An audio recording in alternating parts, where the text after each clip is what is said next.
সম্মানিত দর্শকবৃন্দ, আসসালামু আলাইকুম। আমার পিছনে দেখতে পাচ্ছেন পাবনার একটি কৃষি মাঠ। এই মাঠে আমন ধান তারা কাটছে।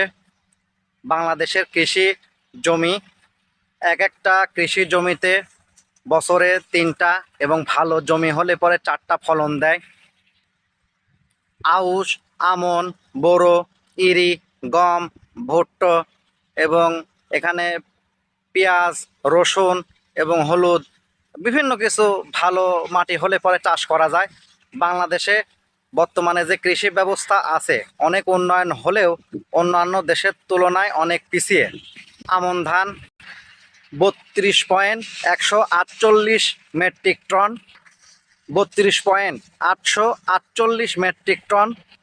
আমন 144.378 মেট্রিক টন।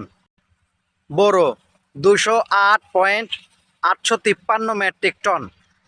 মোট চাল 338.04 মেট্রিক টন। গম 12.343 মেট্রিক টন। ভুট্টো 56.53 মেট্রিক। মোট খাদ্যশস্য চাল, গম, ভুট্টা 313 লক্ষ একর জমি, 127.38 হেক্টর জমি।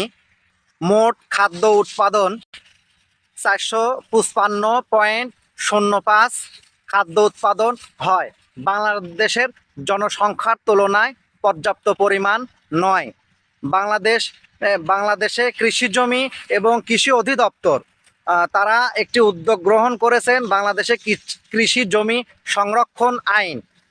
বাংলাদেশে কৃষি জমি যারা ফসলের মাঠে বা ক্ষেতে যারা ঘনবসতি তৈরি করছে তাদেরকে জনসচেতনতামূলক তারা ট্রেনিং দিচ্ছে এবং তাদেরকে বোঝাচ্ছে আপনারা এখানে ফসল ফলন চাষ করেন। সহযোগিতা আমরা কৃষি অধিদপ্তর থেকে করব, তবে আপনারা এখানে বাড়িঘর বানাবেন না, এটা খাদ্যশস্যর মাঠ, আপনারা তাই করেন। কৃষি অধিদপ্তরকে ধন্যবাদ তাদের এই মহৎ উদ্যোগের জন্য। বাংলাদেশের শতকরা 80% কৃষির উপর নির্ভরশীল। কৃষিকাজে নিয়োজিত আমাদের কৃষক ভাইরা বাংলাদেশের শতকরা 24.69, প্রায় 25% লোক এই কৃষিকাজের সাথে নিয়োজিত।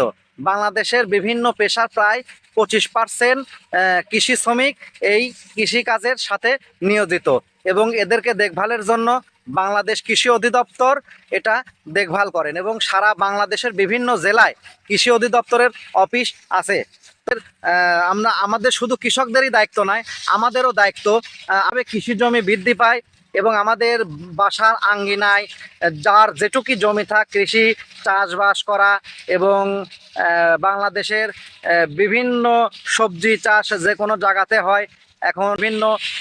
এখন ছাদেও মানুষ সবজি চাষ করে, তবে নিজেদের যদি আগ্রহ থাকে আমরা যে কোনো জায়গায় কৃষি ব্যবস্থাটাকে এগিয়ে নিয়ে যেতে পারে। আফ্রিকা মহাদেশের কিছু বাংলাদেশের আবহাওয়ার সাথে মিল এবং বাংলাদেশে অনেক শ্রমিক সেখানে কর্মরত আছে এবং বাংলাদেশে বেসরকারি উদ্যোগে তাদের সাথে মিল করে অনেক ওখানে কৃষি জমি কিনে তারা আফ্রিকা এবং বাংলাদেশ যৌথভাবে ব্যবসা বাণিজ্য করছে। এরকম সারা বিশ্বের বেশ কিছু দেশে বাংলাদেশের শ্রমিক কৃষিকাজের সাথে সেই পরিশ্রম সেই ত্যাগটাই আমাদের নিজেদের দেশে যদি করা যায় আমি মনে করি এবং আমরা যারা সাধারণ মানুষ আছে মনে করি সকলে মিলে আন্তরিকতার সাথে কাজ করলে আমাদের বাংলাদেশ কৃষি সম্পূর্ণ দেশ হবে। ধন্যবাদ পাবনাবাসীকে, ধন্যবাদ প্রিয় দর্শকবৃন্দদেরকে।